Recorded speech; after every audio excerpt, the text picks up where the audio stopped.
Welcome to the CBR Tiki Room at New York Comic Con. I'm Jonah Weil, and sitting to my left is actor Milo Ventimiglia. Did I get that right? No. It didn't? What is it? No, Ventimiglia. You just dropped the G and say it phonetically. It's okay, though. Yeah, but see, I'm not Italian. I'm a white boy from LA, man. And there's no problem. I'm an Italian-American from LA. Yes, but you at least know how to pronounce your last name. Which was fucking hard to learn. Really? I'm telling you. I was 11 and had to learn how to, or like 6 or 7 had to learn how to spell it. And it's like, really, guys? And then my very first acting agent, was like, why don't we shorten your name? And I was like, dude, up yours, man. No, what? It's just going to be Milo V? Milo Vent. Oh, that's stupid. And I was like, great, I'd be Milo tall cup of coffee. Yeah. You'd be perfect for Starbucks, though. Like, you could do a total campaign with them. That might not suck. Whole new career, spokesperson for Starbucks. Yeah, I know, right? No. All right, we're not here to talk about Starbucks or last names or anything like that. Top Cow rescued Rest. It was kind of in a limbo state for a while there. And they issued a trade paperback here. Yeah. That's not an ongoing series. It's done at this point, right? The first volume of the Rest story is finished. Yeah, and I gotta say, huge shout out to Top Cow. I mean, Matt Hawkins came in, was like, hey, so tell me about that, tell me about Rest. I like it, it's good. That's a pretty good Matt Hawkins, actually. That was a horrible Matt Hawkins. If I really wanted to do a good Matt Hawkins, I'd need some props. Okay. But yeah, Matt came in and was just like, hey, look, I love the comic. You guys are great. We had a good time with Berserker, and we want to continue this. And yeah, we put out the trade.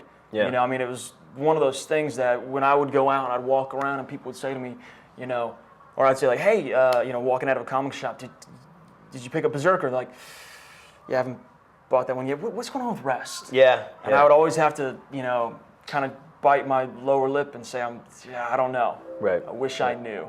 Right. But cue the good music, because the good news is Rest is back.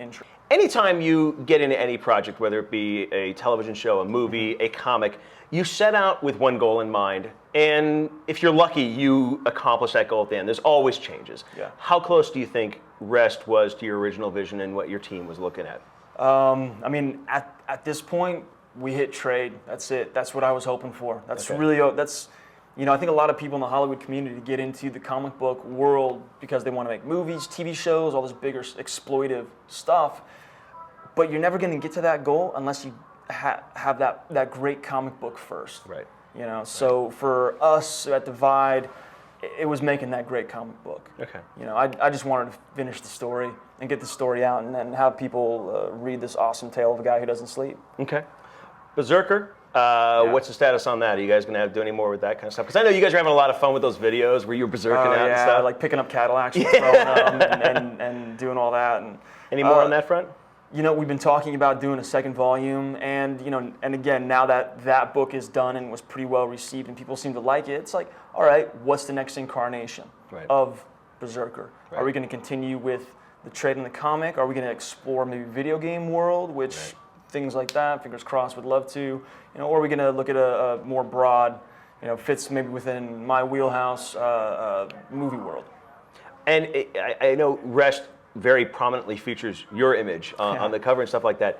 Are media opportunities coming up on that, or you really not focused on that? Media opportunities because the guy on the cover seems to look like me? Yeah, a little bit. Yeah, sometimes. You know, look, it was something that that we did, and of course, me, I never really want to make a book about that. I want the book to be about the characters in the story and the art and the writing and all that, but we did make a choice to put my face on the cover of it, and who knows what that's going to turn into. Sure.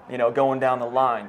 Sure. Maybe I'll have like an 8-bit version of me running around, in a video game or something. I don't really know. As we wrap up, we were big supporters of Heroes on CBR. I can't let you get away without 2 questions on that at least. Disappointing that NBC didn't let you guys wrap it up in some way. I know Tim has talked about that. How do you feel about that? Are you disappointed? You know what? It's one of those things. I think being on a TV show, you always have to be ready. They're going to give you the can. And if you're expecting you're going to get the courtesy of an end episode, I kind of think you're a little delusional, to be honest. I remember the first season, we were sitting at a panel, an Emmy panel, and there was a whole bunch of us on a stage, and somebody asked us about, kind of catching this lightning in a bottle and how exciting it was. And I was the only person that raised my hand and said, listen, the reality is at some point this show will get canceled. and everybody's looking at me just cross-eyed, like, you're crazy. Don't say it. Yeah. Yeah, but it's like, that's reality. Yeah. So if we're hoping for that, we had this, we wanted this to tell a story. Well, if you didn't get to tell a story, maybe you should have put it in the series. Right. So for me, I actually look at the progression of the show, and I look at that fourth season, that very last episode, and it's like, I'm quietly satisfied. Okay. I mean, do I wish we could have had a little more time? Of course. You're never gonna get what you wish for, and you got to go with the reality of the situation of, hey, it is what it is. Yeah, and I got to say that writer's strike screwed up so many shows on TV, and I think it hurt you guys, unfortunately.